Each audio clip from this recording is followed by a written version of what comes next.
Hey everyone, welcome to another episode of Quality Talks. This is a bite-sized episode. In the last episode, we have Eamon Droko joining us, talking all around candidate interview experience. In this episode, we're going to give the top tips for interviewers. And so if you're a new interviewer, maybe you're somebody that's just starting to do interviews, maybe you're somebody that has got a wealth of experience, but you just want to get better at what you do on a day-to-day basis. Well, we've got 5 top tips that we're going to share with you this evening. Chris is back. Hey, Chris, how you doing?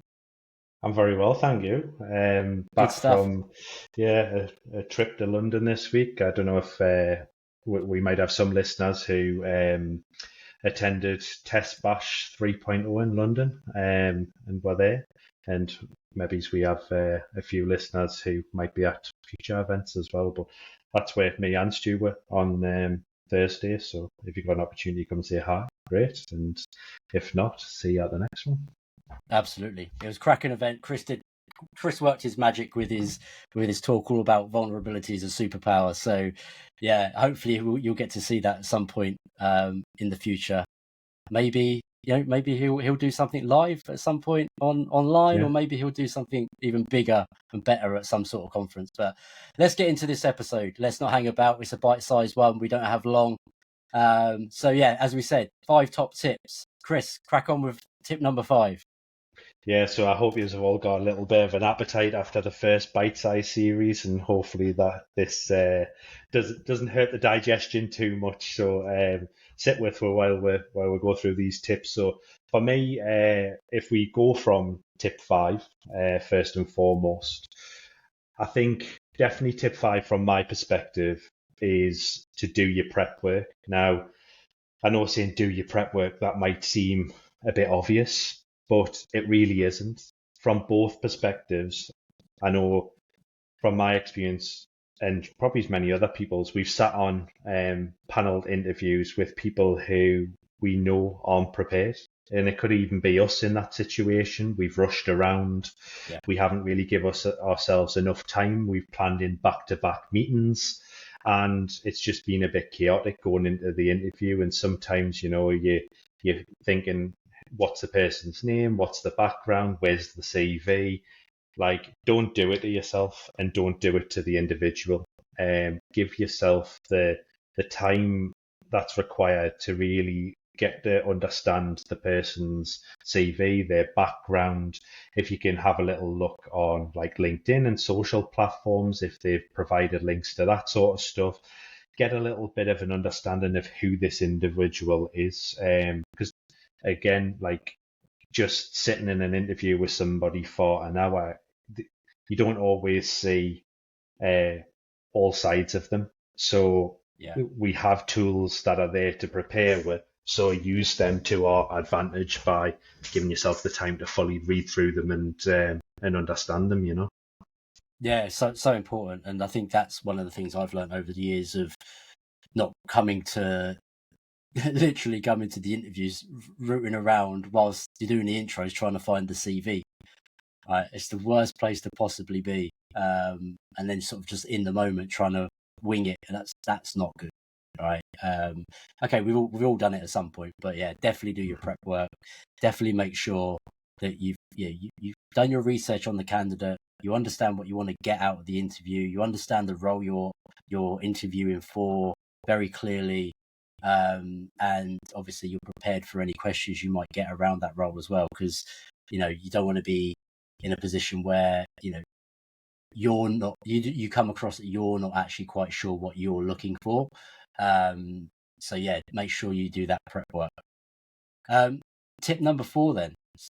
So we've talked about this a few times we talked about this on the main episode. Tip number 4: humanize the process. So what do we mean by humanize the process? Well, let's not be robots. Let's not be transactional. Let's not just read from a script of questions.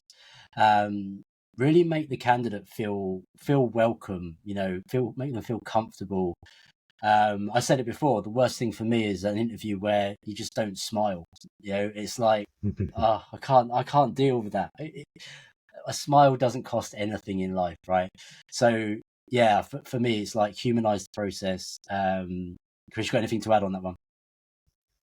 It's like when we think about humanizing the process as well, it's like the interview process generally is really stressful on both parts. Like there's not Yes. many people who really enjoy the process, right? And it can be quite daunting. There's a lot of unknowns around the process. And I think just spending a few minutes at the start, instead of jumping straight in and going into things about the company or them explaining about themselves and their background or going straight into like questions or tests, just ask them how they're doing and Yeah. like ask them if they had a good weekend. And like today we've got great sunshine and stuff. Ask them if they've had an opportunity to get out in the sunshine or if there's an opportunity for a light-hearted moment.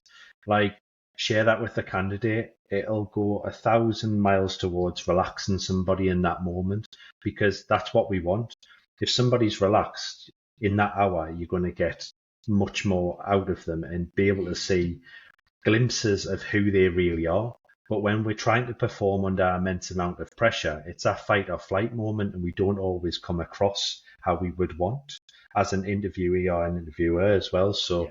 definitely take that moment to relax somebody into the setting. And like you say, a smile, it takes nothing. It's infectious. It does a lot to lower somebody's nerves, as well as your own as well.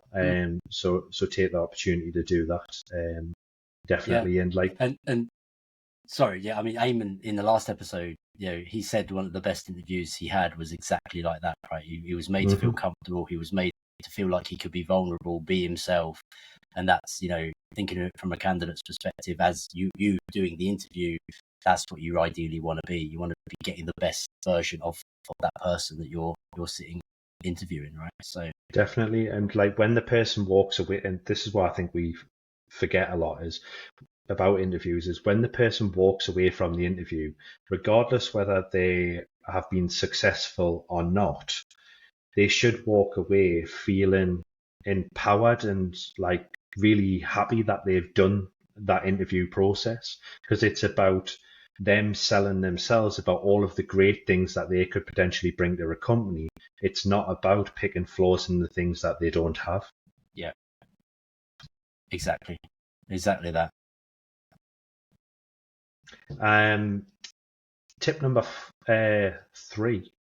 Number Say 4 three. there. Number Yeah, three. We're on to 3 probably already. good because that's a whole topic in itself. We could keep talking around that one, I but know. It's hard on the bite size, right? You got to be under control.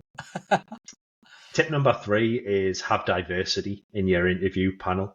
And what I mean by that is encourage your interview panel to be a mixture of genders, races, people from different backgrounds. So you have diversity of thought, and also you can challenge maybe your own biases that you may have. We all have unconscious bias, whether we are aware of it or not. And by having diversity in your interview panel, you're able to more effectively challenge that, especially as you go through scoring criteria and you have conversations afterwards about a candidate. There may be something that somebody else picks up if they're slightly thinking differently to you, or their general behaviors themselves are different. It's a good way to challenge one another through the process. But also to have diversity in your panel from within your organization as well. So if you're recruiting for a role within your team, and in our instance, if we're in looking for a quality role, whatever that may be, don't have a panel just of quality advocates and people from your department. Like, have some diversity in there. Chances are this person's going to work with other individuals within the organization. Look to include people like that. So if they're working in a team and embedded with in a software team, it could be engineers, it could be a tech lead, it could be a delivery lead, it could be a product owner. Like, include them in, because it's so important for those individuals to be able to ask questions, and also for the person being interviewed to get an understanding of who they're going to be working with, what's the culture like. Yep. And then they can assess that as well, because again, it's a 50-50 relationship, and we need to be able to have the opportunity to like see the lay of the land within the interview process. It's a short amount of time, and we want to understand as much as possible about the company or about the individual. So definitely having diversity, I think, is important. One thing I will, I completely agree with that, Chris. One thing I will say on that though is, don't just have diversity for diversity's sake. Yeah, right. It's not a box ticking exercise. No, it's not a box ticking exercise at all. So, don't have the token person from engineering on there, or or whatever it is. So just so that it looks good.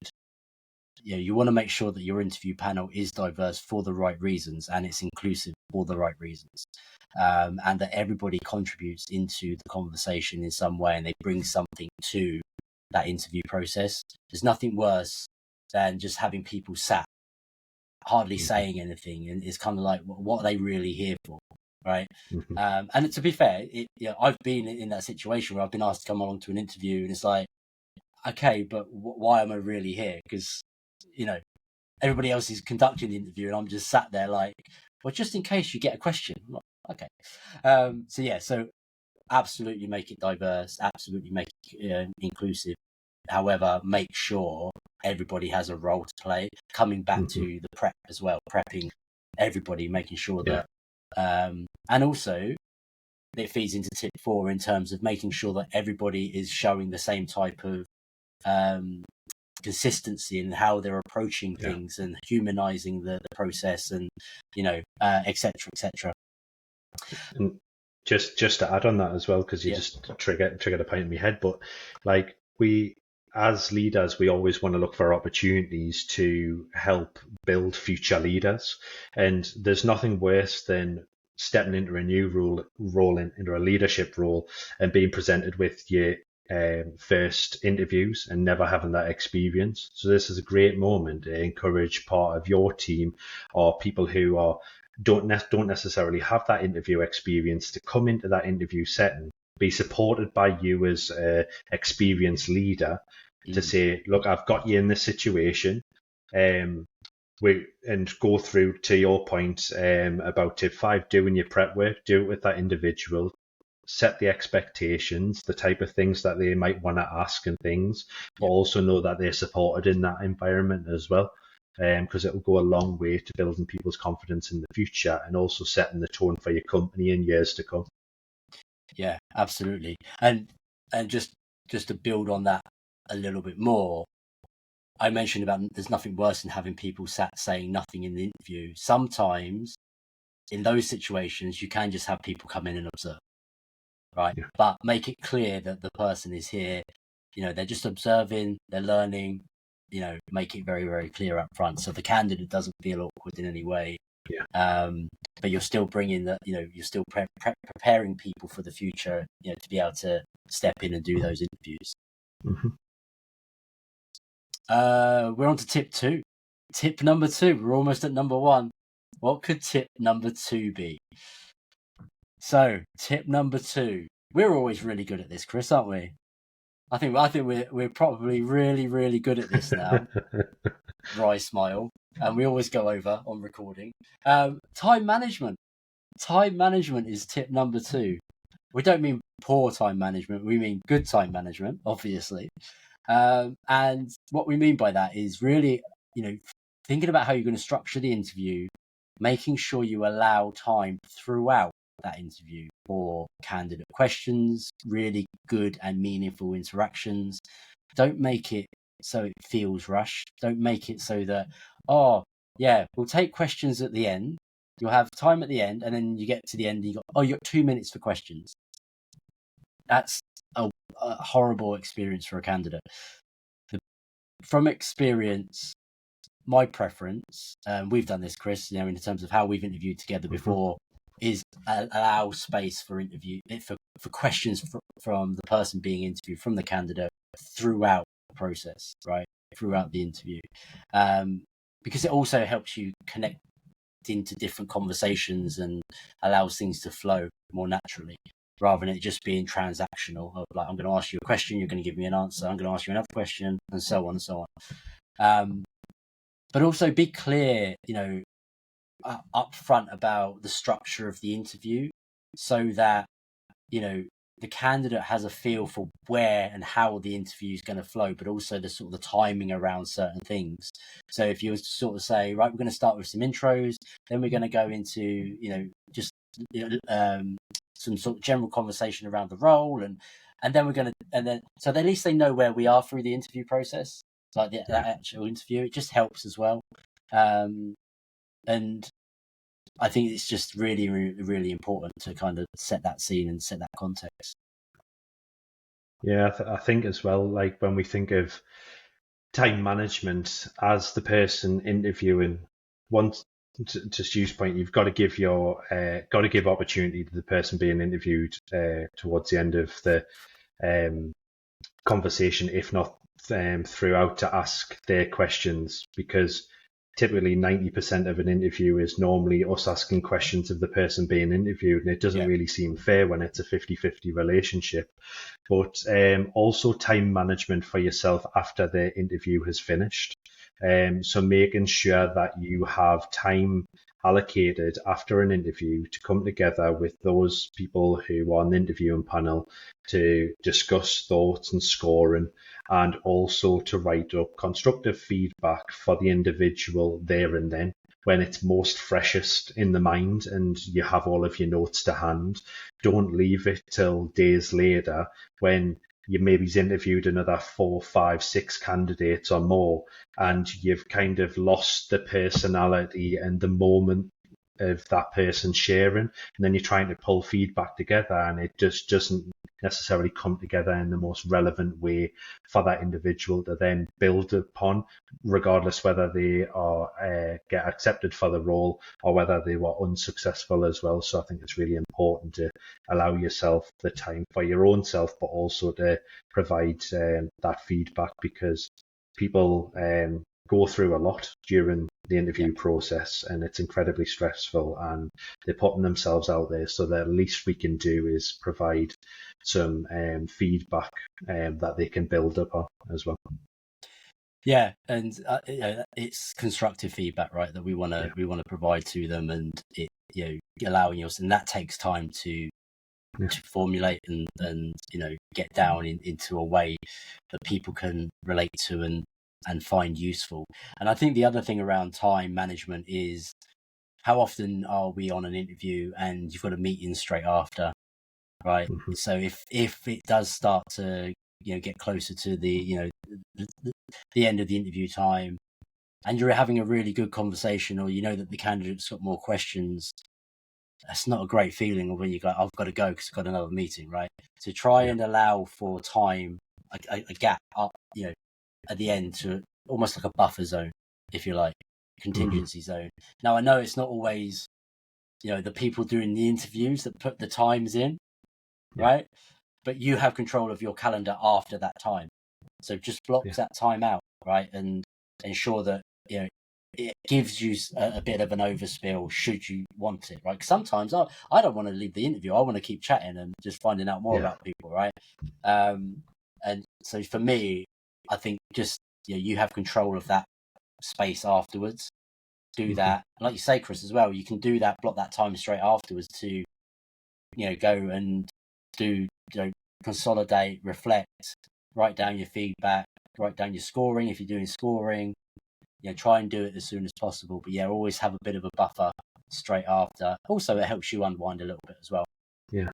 Just, there's nothing worse than doing back-to-back interviews either. I'm just going to say that. No, there's not. I mean, mine's just flying with different things. So I'll just say one more thing. But I don't know if anybody remembers Bernard's Watch from the 90s kids show.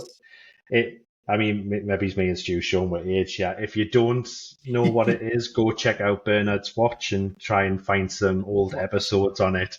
But if the way I think about that is, when you're interviewing, the rest of your life should be a Bernard's Watch moment. So you're putting it on hold and you're stopping it.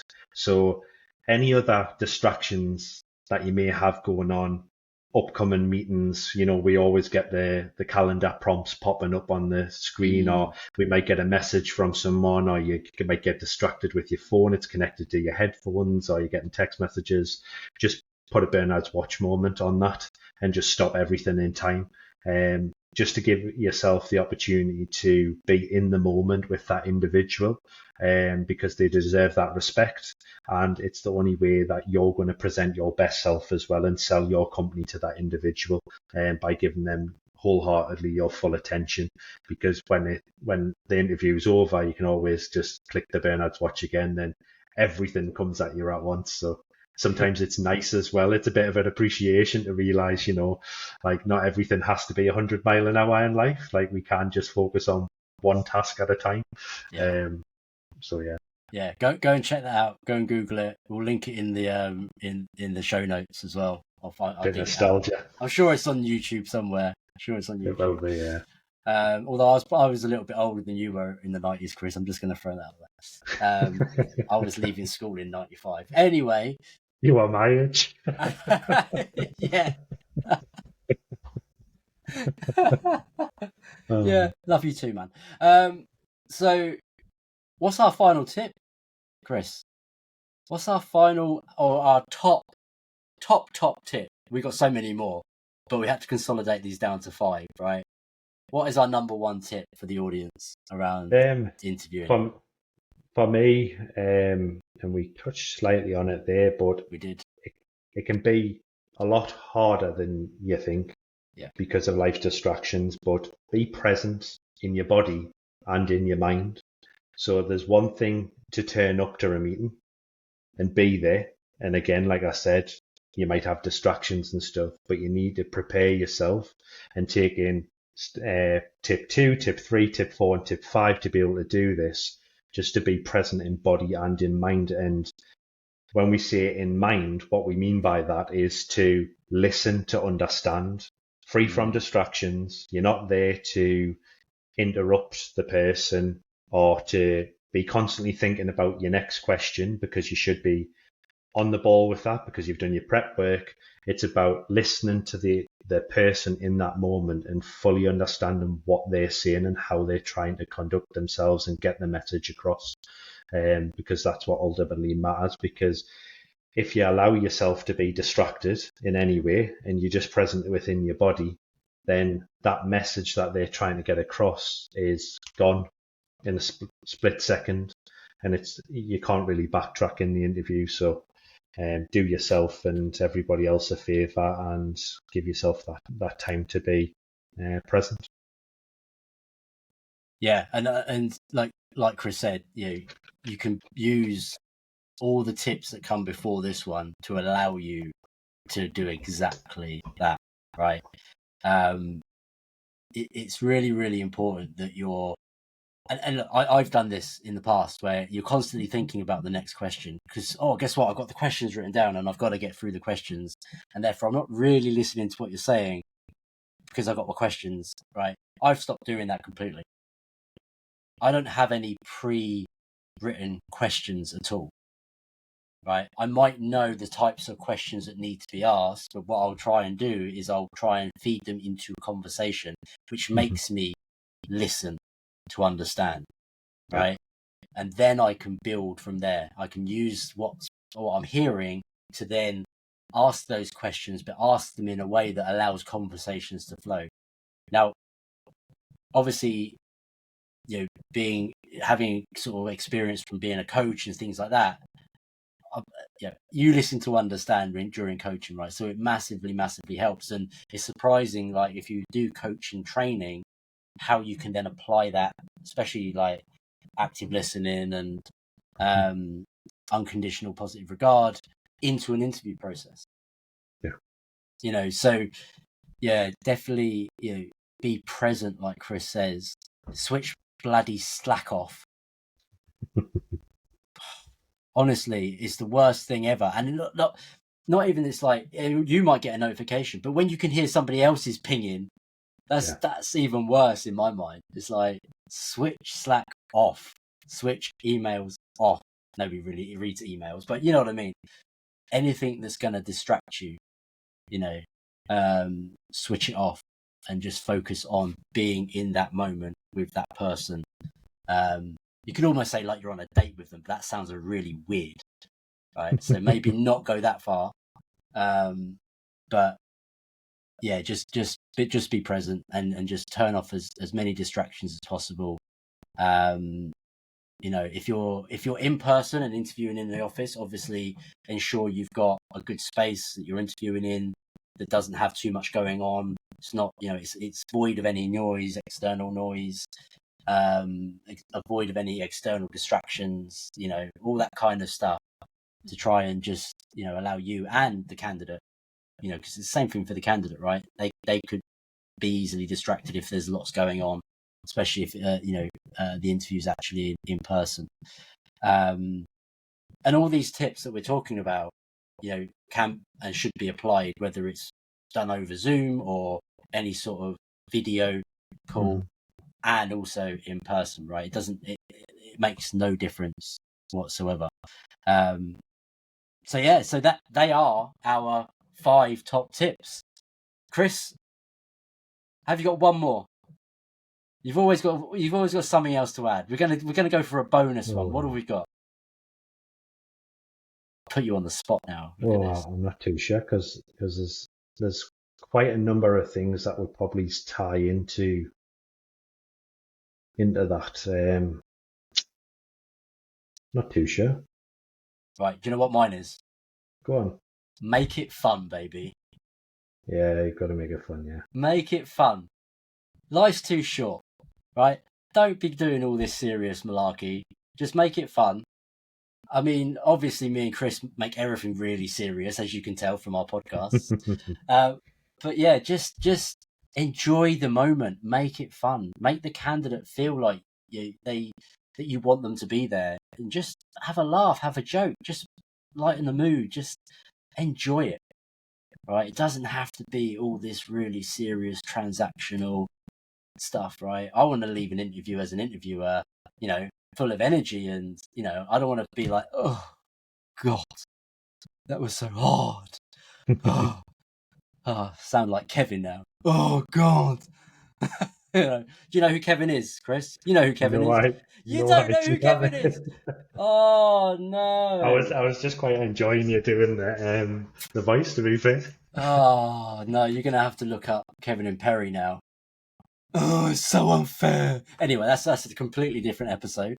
But yeah, just make it fun, enjoy it, and you'll be surprised how much more you'll get out of the candidate if you do that and follow the tips that we've shared on the episode this evening. So, as I say, there's a lot more. There's a lot of we could talk about in each of these individually even for longer, but we can't because we're essentially out of time.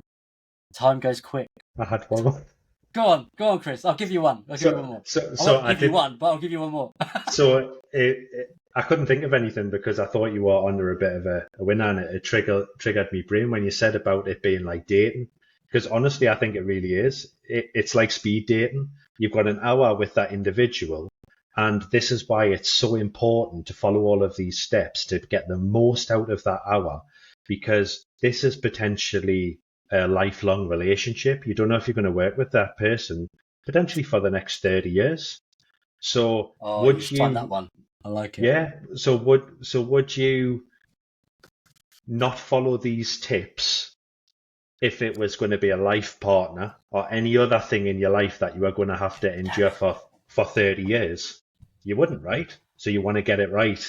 So for an hour of full attention in the moment, giving it 100% of you and the candidate, could turn into something magical for the next 30 years. Mate, I can tell why you're married. Those magic moments. Oh, Chris, the joy, sweetheart. spinning the words. Check Chris out. Right, that is our final tip now. Absolutely is. So thank you, Chris. This has been fun as always, my friend. As always, yeah. Good to have you back. And yeah, we've got a few more of these bite-sized episodes coming. So again, keep your eyes and ears and all that. Keep everything peeled for all the episodes to start dropping. And yeah, if you've got feedback, obviously let us know. We try and experiment with the shorter content as always. Like, subscribe, comment, all the good stuff in the world. And 30th of May, we're going live on YouTube. Don't know what we're doing, but it's going to be great because it's our number one birthday, baby. So yeah, until then, or until we do the next episode, you take care of yourselves and join us next time on the next episode of Quality Talks podcast. Take care, everyone. Thanks, everyone. Bye-bye.